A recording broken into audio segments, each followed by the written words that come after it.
How many of you are familiar at all with the LEAP preschool model? Ever hear of it? Several people? So LEAP began in 1980 in Pittsburgh, Pennsylvania. And the topic for today is this recently completed randomized controlled trial that we started 5 years ago. It was a 4-year study. But some of you may not know that we actually started a randomized trial on LEAP in 1981, funded by the National Institutes of Mental Health. And we ran that study, or at least we had plans to run it, for 5 years. After the second year, we had a site visit, a group of people from Washington who thought I was insane for having typically developing kids and kids with autism in the same classroom setting. That's why we got an early on site visit. How could this possibly be true? And they came along with other professionals from around the country, and we showed them videotapes of children who had been in LEAP preschool over a 2-year period, and videotapes of children who were in, at that point in time, the only comparison site that was possibly available for study in Pittsburgh. And they said at the end of 2 days, you have to stop your randomized trial. It would be unethical to continue given the fundamental differences between the two groups of participants after 2 years. Subsequent to that, and here's how most of you are probably familiar with LEAP, we had some money left over and what to do. And we were fortunate enough to convince the federal government that it would be a good expenditure of their dollars to look using single subject or within subject experimental designs to examine the discrete intervention components of LEAP preschool, and there launched the beginning of what many of you know to be peer-mediated social skills intervention, which is, I guess, one of the things that we're famous for. We did a lot of work initially with Gail McGee when she was at University of Massachusetts, and then at Emory, looking at incidental teaching to promote communicative competence in children with autism. We did a lot of work with my colleague Mark Woolery around examining the use of various response prompting strategies, particularly time delay, and other modalities of behavioral prompting to increase cognitive and motoric and adaptive skills. So we did a variety of different, if you will, sub-studies, 30 that we had published on the efficacy, if you will, not of LEAP as a place that you enter and enroll in, but of specific strategies that we use to target specific developmental domains. That makes sense to you? And let me just say as an aside, anybody who sells you on the notion that you can study early intervention as a totality probably doesn't practice early intervention.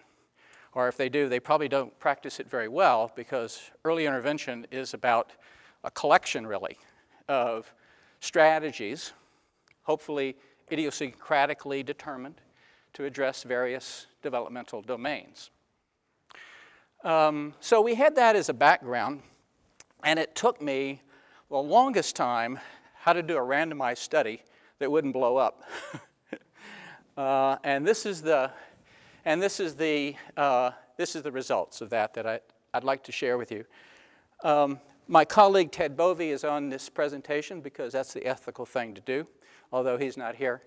And Ted played a major role in doing this study.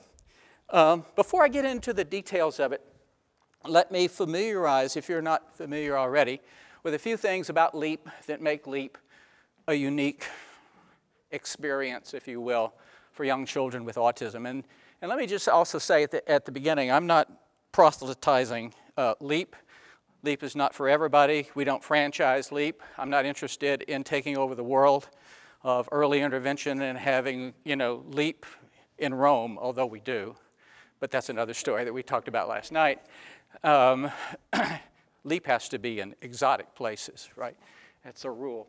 But here's some things that are unique about it, at least in the autism business. And that is kids come to LEAP who are in our research protocol, and there are two different groups of kids who enrolled in LEAP. There are kids who come in who fit a research protocol and who have two independent diagnoses of autism using DSM criteria by licensed child psychiatrists. And then there are other kids who look funny behaviorally, and they get enrolled in LEAP. And there are other kids with non-autism-like conditions who are enrolled in LEAP, because LEAP everywhere is located in a public school entity. It's not in a university place somewhere.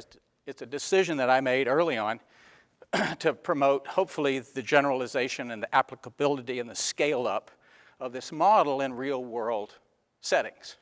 I'm not interested in PhDs being able to implement a model for 6 kids at a time. So,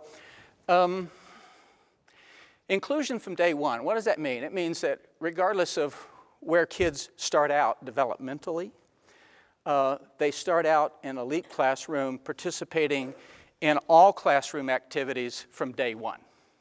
Some kids are screaming their entire time in day one and flailing around. And our task is to bring the necessary level of adult support to make that a safe and supportive and significant learning experience for everybody. So you don't earn your way into an inclusionary LEAP system. You're there from day one. And how we design that system is a little bit different from some of my other colleagues who do inclusion for young kids with autism, and that is we start out by designing a system that is maximally interesting, entertaining, engaging, just the best damn place to be for typically developing children. Because here's what I believe, after working in this field for 40 years, children with autism are not from Mars. They are from this planet. And while there are exceptions, I believe the rule is that what's interesting, stimulating, exciting for typically developing children operates much the same way for children with autism as well as children with other developmental disabilities. And besides, if we don't have a sufficiently engaging setting, we won't be able to capitalize on the presence of typically developing kids to do what they do in LEAP, and that is to function as a therapeutic resource for their peers with special needs. If they don't want to be there, it's hard to recruit for some other more specialized activity. And that takes us to point number 3. We spent a lot of time and energy and written a lot of grants and published a lot of studies trying to figure out exactly how to efficiently and effectively and in a fun way teach typically developing kids to engage their classmates with autism in interactions that ultimately facilitate their peer relatedness as well as their communicative competence, speech, if you will, in the form of interaction with another child. If I have a little bit of time left over at the end, I'll tell you about some recent data that we have on the longitudinal effects of this on typically developing kids. We have lots of data on the efficacy of this for children with autism. In fact, we've replicated the peer social skills intervention across single subject studies now with over 100 young kids with autism. If you know the autism literature, 100 is a big number. It's not a big number in any other area of developmental research, but in autism, that's a big damn number. So we also use a variety of evidence-based intervention strategies. It's different from most of my colleagues, and I never understood why. And I keep trying to beat people up on this issue, and it doesn't work, because I think I'm going to have to drop my use of aversives, because it's just not panning out. But here's what I learned a long time ago at George Peabody College for Teachers when I was a graduate student. And that is, if you fight the battle about educating kids with autism with one hand tied behind your back, that is, wedded to only one instructional methodology, you might as well be fighting Muhammad Ali at his prime with one hand tied behind your back. You're going to get knocked out anyhow, but you're going to get knocked out faster in this regard. So what we have done is we've used a variety of evidence-based practices from the behavioral literature, because that's where most of the evidence is, that are actually compatible with use in an inclusive settings. So what does that mean? That means we use peer-mediated social skills intervention for social development purposes. We use incidental teaching primarily, but not exclusively, to promote communication skills. I'm talking about the behavior of adults now. We use pivotal response training for a variety of different behaviors for a variety of different kids.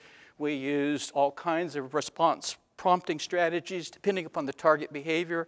We use errorless learning, often time delay strategies to remove prompt hierarchies to get kids to function more independently. For all the kids, upon enrollment in LEAP, including the typically developing kids, we start day one with picture exchange communication system. It's our problem behavior prevention intervention.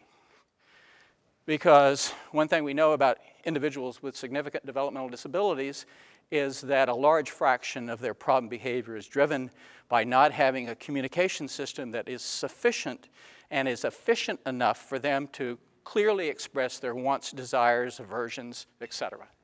And if you couldn't tell people what was noxious to you, trust me, you would engage in behavior to deliver that communication however you might be able to deliver it. And so we use that PEC system, again, not as our primary language production methodology, but as a prevention for the display of problem behavior. What's this next thing mean? Instruction continues to generalize behavior changes achieved. Well, in the States, we have something called IEPs. You have an equivalent here, I do believe. And so an IEP objective for a LEAP kid that would relate to this would read something like this. I'm going to think of, it's in the afternoon and my aging brain does not function optimally, so I can only think of a stupid example, so forgive me. But let's say the overall objective is to teach Phil his primary colors, okay? And so it might be written something to the effect of, well, no, Phil knows his primary colors when, for example, when mom says at bedtime, Phil, do you want to put on your red jammies or your blue jammies? Phil makes an election. Let's say it's blue, my favorite color. And he actually then goes and selects the blue jammies. That would be an example of functional and generalized use of knowledge around primary colors, right? That makes sense? So that's how we write objectives with generalized behavior change in mind. And it's not just one example. There are multiple exemplars that are used such that we have a reasonable sample across environments that your child can use this new behavior repertoire in a way that hopefully impacts their life in a meaningful fashion. Parent skill training. How many of you know, who know something about LEAP, that a major part of LEAP is in-home skill training for parents? There's one person. So our preschool model has gotten a lot of play, but the other part of LEAP, and it's just as vital to our outcomes, I believe, is what we do with adult family members in their homes. And here's how that happens. So parents come in to a LEAP preschool. They're part of a public school system. We can't compel them to do anything, therefore. You probably have a similar sort of situation here. If you're in public education, you know, you have a right to say no to a variety of different things as well as yes. But here's the invitation to parents. And it goes something like this. We have a skill training curriculum. It's in a book. There's like 10 modules, and it looks like, you know, Behavioral Strategies 101. It's really simple and straightforward, but we don't want you to like pick up this book and use it because it's too boring. You know, you'll fall asleep. But here's what we'll do. If you tell us the times during the day that you're experiencing the most child-rearing stress, we'll teach you about the concepts in this book. We'll go through these modules, but in a way that allows you to have a more pleasant bedtime routine, that allows you to transport your child in a car without their eloping out the window at 35 miles an hour, or I guess 50 kilometers, rough translation, into Canadian. That allows you to have people over, you know, to have a reasonable adult life yourself, not totally consumed by your child's behavior in the moment. And so that's what we then do with, on a consulting basis, we go into people's homes and we take the setting where the most parent stress is reported to occur, and we start there. And we design an intervention. We deliver the intervention, take data, make sure that it's working, and then we say, let me coach you on how to do what we have been doing. And we work through those settings that parents have identified as being of maximum stress. We don't have time to talk about this research and this data in detail, but let me just tell you, for the vast majority of families, after they go through 2 or 3 settings with us coaching them, they say, you know, I don't think we really need you to help us work on so-and-so. They're able, if you will, excuse me, to generalize the skills that they've learned in earlier settings and apply them to other settings and be successful with their children. The other thing that, y'all fight in Canada about how many hours of service people should get. Lawyers make a lot of money. I don't know about here, but man, there's a lot of money been flushed down the toilet on this issue. And let me just tell you about what our perspective is about intensity. And if you really think that number of hours that somebody gets paid to be with a person with disabilities is a meaningful variable, you have been smoking the wrong weed, because it is not the holy grail. If that's what you're fighting about this much of the pie. You should be fighting about the whole damn pizza if you want to get it right. And so here's what we think the whole pizza looks like. And it's a multiplicative formula. Keep that in mind. So the behavioral translation, if you look at the behavioral literature, especially out of Juniper Gardens Children Project at the University of Kansas over the last 20 years, it's meaningful opportunities to respond, not numbers of hours that somebody's paid to deliver a service. You can get different amounts of meaningful opportunities to respond in different hours, right? Okay. It also makes a difference what the functionality is of the objectives that you're working on. Let's go back to my silly example. If I'm being taught to do the following, I don't know, I need props. So hold those up for me. You're my teacher today. Thank you very much. And tell me to point to white. Nope, point to white. Tell me really fast. Keep going. We're doing multiple trials. Point to white. Point to white. Okay. So I can learn that, right? I can discriminate white from silver, right? That's a meaningful instructional, well, marginally meaningful. But that's one way to learn that discrimination. I would argue that it might be more meaningful if, you know, it's snack time and there are various snacks out on the table and I'm making a choice between things that I really like that are of different colors. I don't know. It also makes a difference how you select an instructional strategy.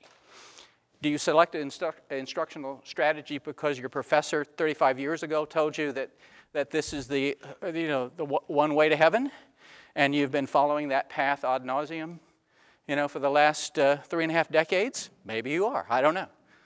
A lot of people are. Or do you look at the literature and do you say, well, you know, for this developmental domain, actually most of the efficacy is around the use of this strategy. But in this developmental domain, most of the efficacy data is around this strategy. I would argue that that's a fact. And the question is, how close is the intervention responding to that set of facts? The implication being, I think, from my perspective, the bigger your bag of tricks that you apply with fidelity, the more likely it is that you're actually using evidence-based practice as they are meant to be used, not as a one-size-fits-all or one intervention for everybody who comes through the door. It also makes a profound difference. Let's say you select to use incidental teaching to promote verbal behavior. But you say to yourself, well, I met Gail McGee once. I don't like her very much. And, you know, all that stuff about setting up the environment to be seductive for kids I just can't wait around. I'm going to, like, make them, like, you know, grab a hold of those bears, those counting bears, so we can, like, do size discrimination things. And so you say, no, I'm not going to do that step of the system. Well, if you do that at your own peril. And by definition, you're not delivering the intervention to fidelity. You're not delivering the intervention as it was delivered in the experimental study where behavior was demonstrated to change. And all other iterations are crapshoots. I don't know about you guys, but we find over and over and over again that people say, I'm using X, I'm using Y, and you go into observe, and they're not even close. It's not even close to X or Y. I see some nods.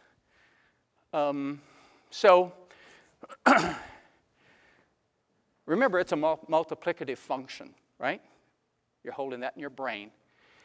So the last piece of this is database decision making. What do we mean by that? Well, in LEAP, we don't mean that you're collecting data that allow you to engage in self-congratulatory behavior.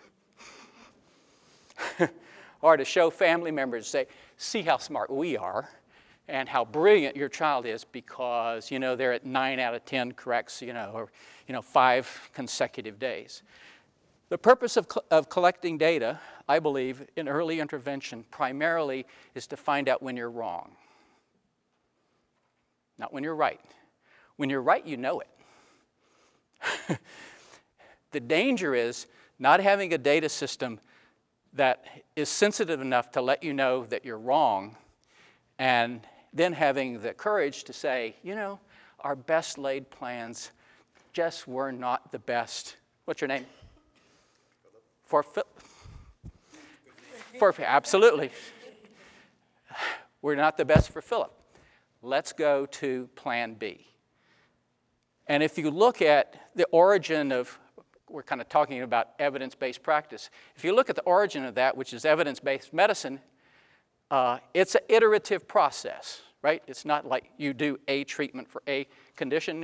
You start with choice A, because that's where most of the data are, but patients, individuals with autism are incredibly idiosyncratic. You have to have more than one arrow in the quiver.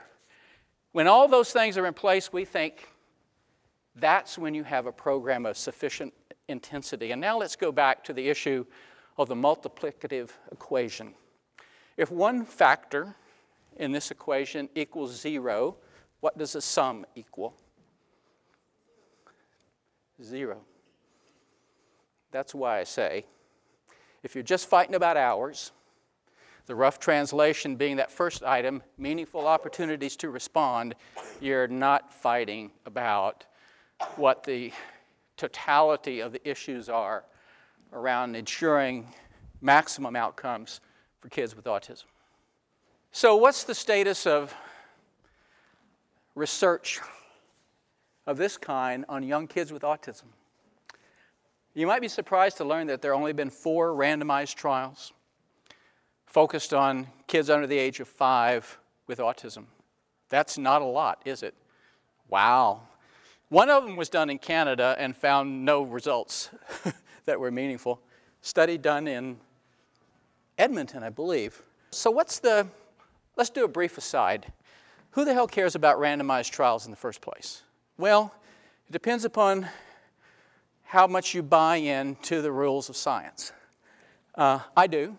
And so I think to establish an intervention as efficacious in the sense that you can make a reasonable prediction that another group of people over here with similar behavioral characteristics are going to benefit similarly, you need a randomized trial. You need actually multiple randomized trials, I would argue. That's not to say that there isn't incredibly instructive data in the autism field using other experimental methodologies, but they don't go to the question of, they go beautifully to the question of internal validity. I would argue that single case experimental designs are better exemplars of internal validity than are randomized trials. But their external validity, depending upon your orientation, is either small or non-existent. I believe it's non-existent. Having produced about 100 single subject designs, I'm happy to criticize what I've done because you don't do the same research for the same purposes. No reason to, belittle one form of research because you're exploring different questions. We would never know, for example, the timing of intervention effects if we didn't do repeated measures, single case designs. That would be lost in large group randomized trials. We'd never know about the idiosyncratic nature of behavior like we do by studying individuals in depth.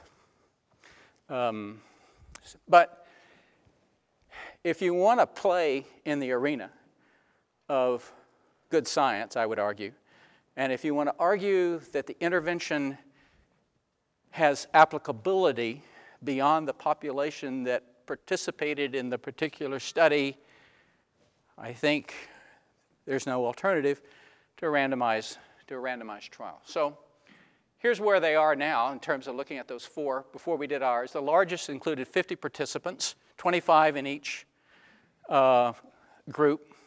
That was a randomized trial of the Denver model of early intervention, which has nothing to do with Phil strain, or actually the city of Denver. But that's another story. The three that demonstrated clear effects all used discrete trial training as the single instructional methodology delivered by adults. What's interesting, however, is that none provided data on treatment fidelity. That is to say, you have to take somebody's word that they did what they said that they did. I don't take anybody's word that they did what they say they did. I take people's data to believe that to believe in this. But it's a really critical issue as we explore the data in our study. None of the other studies reported any data on treatment social validity. Well, in this business, in the behavioral research business, social validity means different things to different people and at different times. For this study, social validity means the teachers that were taught to implement LEAP, at the end of that experience, are they willing to testify, stand up and say, that was really cool, I loved it? Or do they say, oh my God, as soon as these researchers go away, I'm never doing this crap again because it's too damn hard, it's not functional, it's not generalizable, it's not meaningful. And those are really important research questions. If you're interested in the generalizability or the scale-upness of some intervention, how practitioners view it as doable and meaningful to them is a big deal. Some people think that's a fuzzy measure. It's not a fuzzy measure. People do what they're comfortable doing. That's what I believe. And there are a lot of interventions in the behavioral literature that are effective, but a lot of people are uncomfortable doing them. I mean, when I started out and kids were injuring themselves, I squirted them with noxious material in their eyes. They stopped. I'm not comfortable doing that anymore. Many people are not comfortable doing that, weren't even comfortable when I was doing it. You get the point. People do what they're comfortable doing, and understanding people's comfort level with intervention is an important component. None of these other randomized trials use typical service providers. They're all graduate students. I won't name the names, but some of the most famous people in the world in autism were the intervention agents in these randomized studies. I'll just give you one name just as a taste, Bob Cagle. I think Bob Cagle could probably be a good intervention agent for most people. But is Bob Cagle replicable? I don't know. Maybe. Maybe not. And none occurred in typical preschool settings. After participating in 2 years in LEAP, we think 2 years is the right dose. Dosage is a big thing in any psychosocial treatment. We think it takes about 2 years of doing LEAP to get a maximum outcome. Is 3 years better? I don't know. We haven't done that. That's different, actually, from the kids doing LEAP look better than kids doing some alternative. Our teacher characteristics correlated with child outcomes. Going to a point that was raised earlier, trying to replicate some of our earlier work, does kid performance at the beginning predict performance at the end of 2 years? First big characteristic, they were ready, willing, and able and eager to implement LEAP. They'd called us up, emailed us, Phil, can you come save us? These were also settings that also had in common the ability to deliver this in-home LEAP component, which is really tough in the US because very few public school systems are set up to do anything but drive-bys, you know, once or twice a year in people's homes. It's about a 60-item scale. This is just one subscale on promoting social interactions. So the first item is capitalize on the presence of typically developing kids. And what are the indicators of that? They utilize peers as models for desirable behavior. They encourage peer buddies, demonstrate sensitivity to peer preferences and personalities, show an understanding of developmental levels of interaction and play skills. And that's rated on a 1 to 5 scale. So 5 is a good number, 1 sucks. Keep that in mind. If you look at mean QPI scores, intervention class at start, 2.06 on average, end of year 1, 3.12. They're getting a little better. End of year 2, they're real good. And about, I'm thinking it is, about 20 of the 27 who completed all of the study. These are means and standard deviations. And in the far right-hand column is the probability that those differences are statistically significant. We have no statistically significant differences between groups at start, which is a good thing. The CARS is the Childhood Autism Rating Scale. You all familiar with the CARS? This puts kids on average in the moderate to severe range of autism on the CARS. And so these items on the Mullen are expressed differently depending upon what it is. So the early learning composite translates to a standard score. And all other dimensions of the Mullen, visual reception, fine motor, receptive language, expressive language, can convert to an age equivalent. And here you have this in age in months. On the negative dimension, higher scores are worse scores. And on the positive dimension, higher scores are the better scores. That's where kids start out on those assessments. These people are blind. We think we can pull that off. And pull that off over time. Just couldn't figure out how do you convince people that somebody's not in a treatment if they're, you know, stroking along and they come to see them regularly. But anyhow, here's where kids wind up at the end of 2 years. And there's a lot of data here.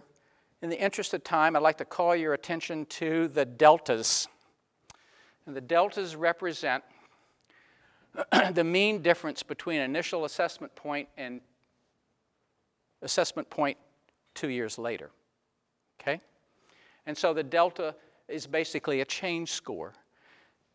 And the analyses that we do is between the change scores for full replication sites and manual-only sites. With me?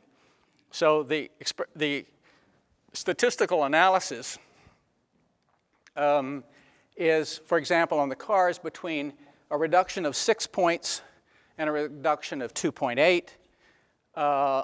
The change in the PLS is a comparison of an improvement of 18 months, a little over 18 months for the replication group and 9 months for the comparison group. And you can kind of go down the rows now and see where they are. Generally speaking, it looks like the kids who got the full replication dose made about twice the developmental progress. But notice, and this is important, that the kids in the comparison group are not in a no treatment group. And we beat them with effect sizes that are enormous. And that's what the ES column is at the end. And going back to that notion about fidelity, notice this table, fascinating. It doesn't make any difference what group you're in. The more of LEAP that you did, the better that you did. These are all positive correlations between kids' level of improvement and teachers' scores on the QPI. How about that? It goes to the importance of measuring fidelity. It's not about just adopting LEAP, it's about delivering LEAP as it's intended to be delivered. Social validity ratings, this is a 5-point scale. And my colleague Frank Kohler and I developed this scale about 15 years ago. We've used it in a variety of different studies, and teachers answer questions that are lengthy. But the concept is, how applied was the information that was delivered to you? How effective was it in the immediate term in terms of changes that you saw in child behavior that you attributed to what you are now doing, that someone told you to do? How flexible were our consultants? You know, were they brown shirts? Do this! Or, you know, what you might want to think about. That's being a little bit more flexible, right? And a variety of other dimensions. So, teacher experience and prior training were not related to outcomes. Doing LEAP to fidelity was what predicted. Child characteristics at start, as in our initial data set, were not related to outcomes. Fidelity is the sole powerful predictor. How does this relate? Well, it's the difference between doing discrete trial training and a whole bunch of other evidence-based practices. That's a big difference between now the randomized trials that are in the published literature. All these other randomized trials delivered intervention for 30 to 40 hours a week. We delivered it for 17. That's the difference. And more data that hours, if you're fighting about hours, there are other variables in the equation. The other studies have produced effects on cognitive, and in one study, cognitive and communicative outcomes. We get effects across full range of outcomes, university-based versus public school-based, small n's versus pretty big n. Do we need more randomized trials? Yeah, but we're getting better. And then cost. I don't know how it translates to where you are, but this is the cost data. LEAP is not cheap, but it's 3 times less expensive than the alternatives. So I'll leave you with a couple of big ideas. It takes a lot of time and effort, but if you don't go all the way, you might as well not go any way at all. If you do half of LEAP, you might as well be doing what you were doing in the first place. Our data suggests you don't get differential outcomes. Getting kids ready for inclusion, I believe, is nonsense, because inclusion settings will never be ready. But getting them ready makes a lot of sense, and that's essentially what we do in LEAP. we change a typical preschool setting to a setting that maximizes the development for all kids, including typically developing kids. And you may not need the most expensive intervention to get the best outcome, although a lot of us think that that's true just in society. You know, if we buy the Rolex, we can tell time better. Maybe, maybe not. Maybe the Casio, you know, is 1 second off every 10,000 years. If that's meaningful to you, buy the damn Rolex. But the real issue that I'd like for you to focus on is what are the skills that are being taught in this story time, and whether it looks like that kids are just enjoying themselves as 3 and 4 and 5-year-olds. Can you put a mitten on your hand? Yeah. Sure you can. Can you put a mitten on your other hand? Yeah. Yeah. Okay. Are these mittens or are they gloves? Gloves. Okay. Are these mittens? Yes. All right. Is this mitten Yes. gonna fit on my hand? No. Why not? Guys, it's too big. It's too big. It's big. Can we try it? The animals went. Did they go outside the mitten or did they go inside the mitten? Can Tyler fit inside the mitten? No. Can Paula fit inside the mitten? Charlotte can fit inside the mitten. Man, you're too big. I know. Tommy can fit inside this mitten. Well, that won't work. Let's see. Maybe I can fit in the middle. Well, would you fit inside this mitten? Yeah. You would? Well, let's pretend. It's a tunnel. Because it's a tunnel. Let's pretend this is our mitten. And this is the front of the mitten. I'm going to need you two girls to scoot over by Tyler. And our animals are going to take turns going inside the mittens this way. And then we have to stop at the end of the mitten, because did the animals come out the end? No. No way. When did the animals come out of the mitten? Because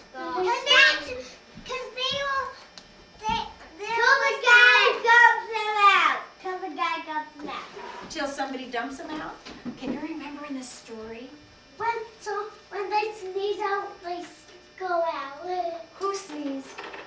The bear sneezed.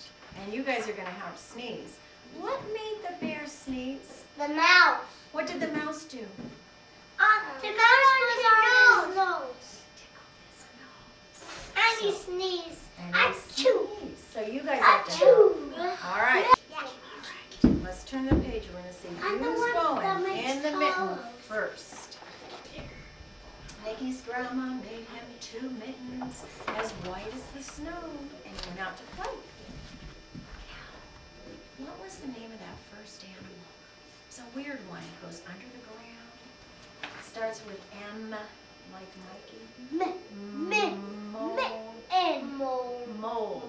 I need a mole. Jose, would you be the mole? All right, Jose. Crawl like a mole all the way into the mitten. All the way in. Ooh, that's a good here, Jose. Right in there, bud. He's a good boy. He's digging under there. And the mole got inside the mitten, and he was warm and cozy. But then along came, do you remember who came next? Bunny. Bunny came next. Good Bunny. boy. Bunny. Now, Paula, would you be the bunny? Paula, hop. Get your bunny ears up. And the bunny came along and went inside the mitten. And Paula, tell the mole, move over, mole.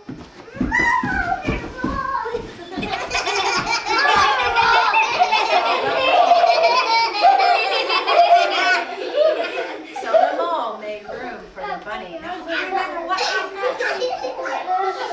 Eyes on the back. Hunter, would you be the hedgehog? And he's got his prickers on. He tries to go over. And the mole and the bunny move over Fox.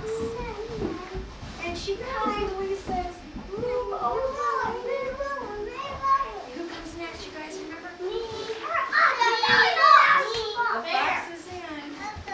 Joshua. I need you to be the bear. The big bear comes in, and there's just enough room for the bear. Move over, please. Now, I need a really quiet little mouse. Who would like to be a little quiet mouse? Jason, would you be a mouse? You guys are going to have a two-mouse? Okay, now wait, Jason. Wait, we've got to tell them what's happening first. We have to tell them what's happening. All right, animals in the mitten, listen carefully. The mouse is going to come, and the mouse is going to tickle the bear. When we say achoo, you may come out. Ready, mouse? Set. Go ahead. Everybody help us.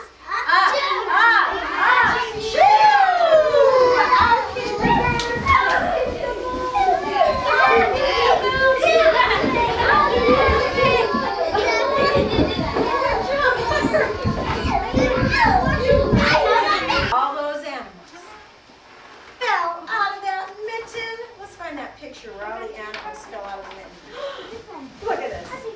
I'm not sure who you think that the 4 kids with autism are, but actually this is really an easy one. Anybody know? It's sort of a trick. Oh, you're so good, and you're right. It's the first 4 kids who went into the mitten. And so what we do with activities is that anytime there's an opportunity for kids to participate individually, kids with autism are going to get the first opportunity. So it was the first 4 kids.